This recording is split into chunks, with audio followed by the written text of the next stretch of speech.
Habari na karibu kwenye Kufunua Ufunuo. Jina langu ni Alan Dubre na leo tuna kipindi kingine cha kusisimua. Watu wengi wamekuwa wakitafuta kuelewa ni wapi hesabu ya kweli ya yubilei ya kibiblia ilipo. Na wengi kati ya hawa pia wameuliza, je, kuzaliwa kwa Kristo kwa kweli kulikuwa lini? Basi nitakuonyesha, na yote yanaanza katika Injili ya Luka. Katika Luka sura ya 3, na kumbuka, kama sitataja ni sura gani nipo, angalia tu upande wa kulia utaiona. Katika Luka sura ya 3 kuanzia mstari wa 21 tunaona kwamba Yesu anabatizwa, sivyo? Hivyo anapokea ubatizo wake kutoka kwa Yohana Mbatizaji. Roho Mtakatifu anashuka juu yake. Na katika mstari wa 23 inasema, na Yesu mwenyewe alianza kuwa na umri wa kama miaka 30. Hivyo hapa Yesu anatimiza miaka 30 wakati wa ubatizo wake. Sasa hili lilikuwa lini? Je, tunalo jambo lolote linalotupa historia? Je, kuna ushahidi wa kihistoria kuhusu kipindi hiki? Mwanzo kabisa wa mstari wa kwanza wa Luka sura ya 3 inasema, sasa katika mwaka wa 15 wa utawala wa Kaisari Tiberio. Hivyo swali ni, mwaka wa 15 wa utawala wa Kaisari Tiberio ulikuwa lini? Inasema katika mwaka wa 15 wa utawala wa Kaisari Tiberio mara nyingi hutajwa katika muktadha wa mwanzo wa huduma ya Yohana Mbatizaji katika Luka 3:1, ambayo inalingana na mwaka 28 hadi 29 BC. Hii inategemea tarehe ya jadi ya kuanza kwa utawala wake peke yake mnamo Septemba mwaka wa 14 BK. Septemba ya mwaka 14 BK. Kwa hivyo, baadhi ya wasomi wengine wameamini kwamba utawala wake ulikuwa kati ya 27 hadi 28 BC au hata 26 hadi 27 BC, lakini hiyo ni kwa sababu ya utawala wake mwenza. Sasa, ukiamini hili, basi utakuwa na upungufu katika ufunuo ambao umeuelewa wa miaka 14. Unapoelewa kwamba mwisho wa siku ni miaka 14 kweli, na lazima tuwe mwanzoni mwa mwaka huo wa 14 ili hili lianze, utagundua kuwa hakuna chaguo jingine ila kwamba mwaka wa 15 wa utawala wake ulikuwa 2829 baada ya Kristo. Hizi tayari zimepita. Acha nikuthibitishie hilo, sawa? Acha nikuthibitishie hilo, lakini hebu tuendelee kidogo kwanza na tuunganishe si tu kupata kuzaliwa kwa Kristo kutoka huko, bali pia kujua ni lini yubilei ya kweli itakuwa na ilikuwa lini katika siku za Yesu. Tukienda kwenye Luka sura ya 4, tunaona kwamba baada ya Yesu kujaribiwa nyikani, alitoka, sawa? Alitoka nje. Haikujaribiwa tu jangwani na kisha ikawa hivyo. Unajua, haikuwa siku 40 tu. Kulikuwa na mambo mengi zaidi yaliyotokea. Inasema katika mstari wa 14 wa Luka 4, inasema, Yesu akarudi Galilaya kwa nguvu za Roho, na sifa zake zikaenea katika nchi zote zilizozunguka, akafundisha katika masinagogi yao, akitukuzwa na wote. Hilo halikutokea kwa sababu tu alienda nyikani baada ya kubatizwa kwa siku 40. Unaona, kulikuwa na kitu kingine kilichokuwa kikiendelea. Na kisha nini? Chochote kile kipindi hiki cha wakati ambacho tutaona kilikuwa takriban nini, kwa sababu hakuna wakati maalumu uliotolewa. Nitakuonyesha makubaliano haya ya muda wa takriban, na tutaona jinsi inavyolingana na kile kinachofunua mengine katika maandiko. Kisha tunaona katika mstari wa 17 kitu muhimu sana katika 17, 18, 19. Inasema, akaletewa kitabu cha nabii Isaya, akakifungua kitabu, akasoma mahali pale, na inasema, Roho wa Bwana yu juu yangu, kwa sababu amenipaka mafuta niwahubirie maskini Injili. Ameniagiza niwaponye waliovunjika moyo, niwahubirie mateka kufunguliwa kwao, na vipofu kupata kuona tena, na kuwaweka huru waliopondeka, niuhubiri mwaka uliokubalika wa Bwana. Sasa, Yesu alikuwa akisoma nini kutoka kwa Isaya? Kila mtu anayesoma hili anajua hili. Alikuwa akisoma kutoka Isaya 61 mstari wa 1 na 2, na hii ndiyo tangazo la yubilei. Sasa, je, hili linaeleweka na wengi? Hakika ni hivyo. Tunaweza kuiona hapa. Je, Yesu alitangaza yubile katika Luka 4? Ndiyo, katika Luka 4:16 hadi 21, Yesu alitangaza yubile kwa kusoma Isaia 61 akitangaza mwaka wa Bwana uliokubaliwa. Kwa hivyo, tena hili ni jambo linaloeleweka. Kwa hivyo basi, kwa muda gani? Ilikuwa muda gani kati ya ubatizo wa Yesu alipoanza kuwa na umri wa miaka 30 katika mwaka wa 15 wa Kaisari Tiberio na alipotoa amri hii? Kulikuwa na muda gani kati yao wawili? Ilikuwa zaidi ya siku 40 tu. Naam, hebu tuangalie. Tunapofanya utafiti kidogo juu yake, nilisema, je, ilikuwa karibu mwaka mmoja kati ya ubatizo wa Yesu na tangazo la Yubile katika Luka 4? Inasema, ndiyo, wasomi na wanatheolojia wengi wanaona kuwa ni takriban mwaka mmoja au zaidi kidogo kati ya ubatizo wake na tamko la Yubile alilotoa katika Luka 4. Naam, angalia chati hii tulionayo. Ni rahisi kwako kufulaka. Tazama hili. Ilisema kwamba mwaka wa 15 kutoka kwa Kaisari Tiberio kulikuwa na vuli ya mwaka 28 hadi vuli ya mwaka 29 baka. Unaona, inatokana na kupanda na kuvuna. Kwa hivyo kuanzia vuli hadi vuli. Kwa hivyo huu ungekuwa mwaka wa 15 wa Kaisari Tiberio hapa. Sawa. Kwa hivyo mwaka wa kwanza wa Kaisari Tiberio ulikuwa upi? Sawa. Ilituambia mwaka wa kwanza wa Kaisari Tiberio alipoanza kutawala peke yake ilikuwa Septemba ya mwaka 14 BC. Hii ingekuwa vuli ya mwaka 14 BK, mwanzo wa utawala wake. Na katika Luka 3 ulikuwa mwaka wa 15 wa utawala wa Kaisari Tiberio. Sasa hii ni kutoka kwenye mstari wa kwanza, sivyo? Kwamba ulikuwa mwaka wa 15 wa utawala wa Kaisari Tiberio. Na kisha ni nani aliyejitokeza?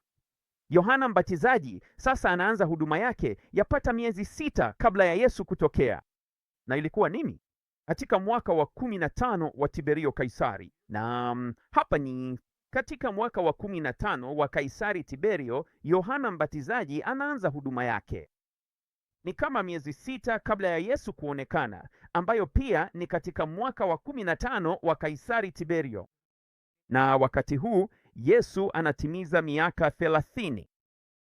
Zote ni mwaka wa 15 wa Tiberio, vuli ya 28 hadi 29. Ikiwa hapa Yesu anatimiza miaka 30 wakati wa vuli hapa, tuseme mwisho wa kiangazi, tazama majira ya kuchipua. Si lazima iwe vuli. Vuli imefika, ni kama mwishoni mwa kuchipua na joto. Haya, karibu na majira ya joto ya mwaka 29 BK, Yesu anatimiza miaka 30.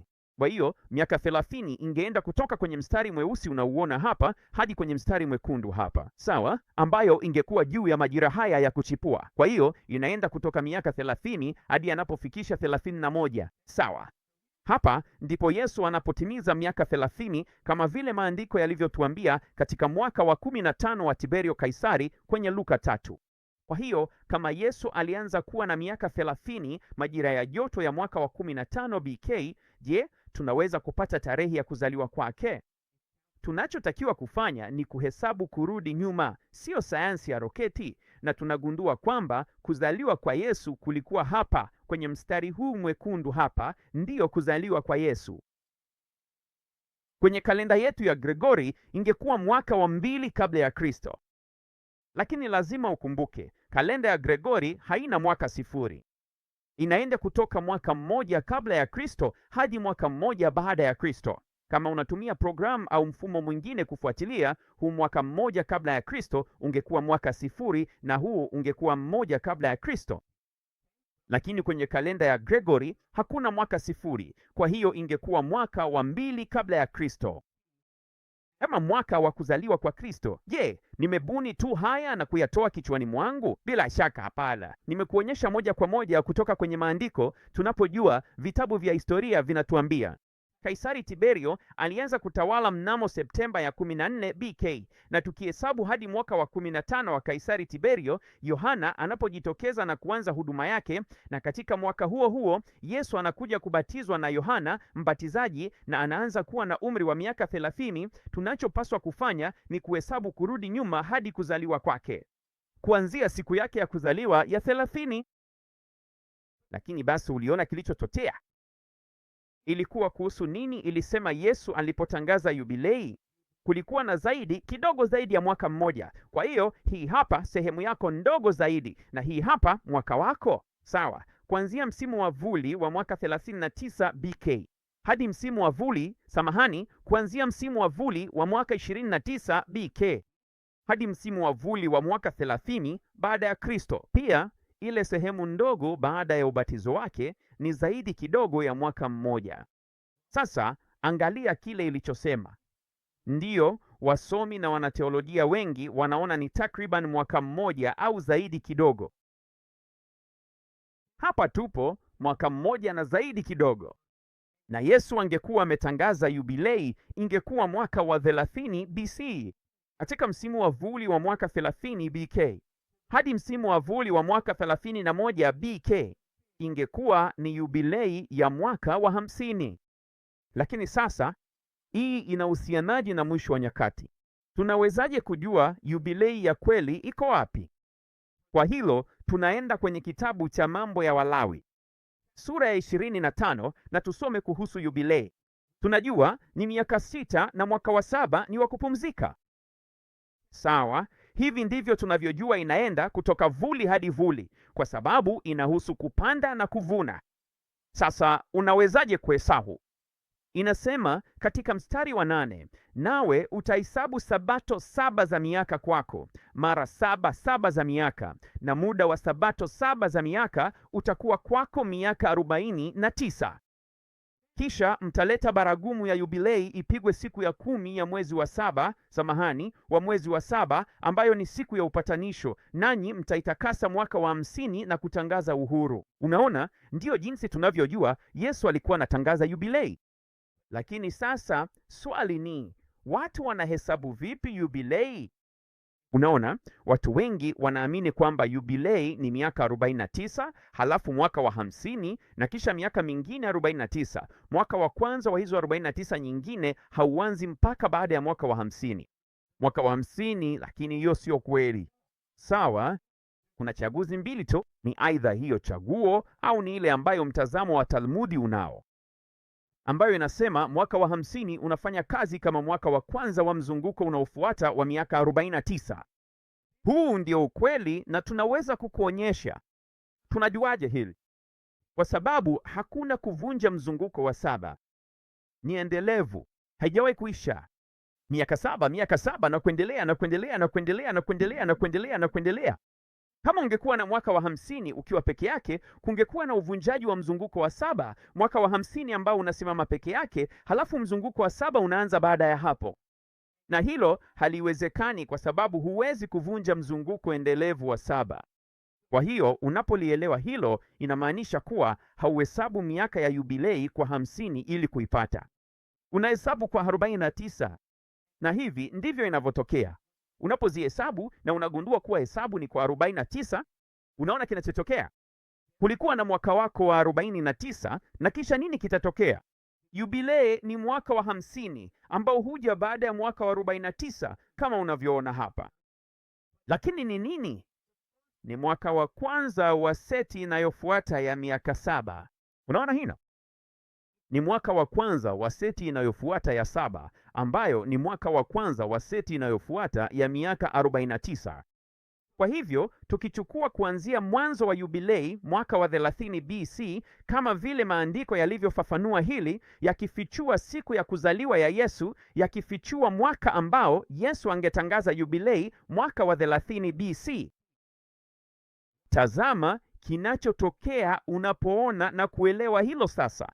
Unachukua 30 ad, na ili kufikia jubilei ya kila mwaka unaongeza 49. Tazama kinachotokea. Tuendelee kuhesabu pamoja na 49. Tunaendelea hadi lini? 2039. Naam, tuliendelea na hili kwenye chati yetu. Tunaweka muda wa kuipitia ili tusiwe nayo kwa muda mrefu. Na unaifuatilia katika njia yote hadi tulipo katika mwaka wa 2039, 2040. Unaona hilo? Mvua ya 2039 hadi 2040 ndiyo yubilei inayofuata, na ni mzunguko wa yubilei kuanzia Kristo. Na unajua kwamba kuna miaka 14 tu kabla ya yubilei ijayo.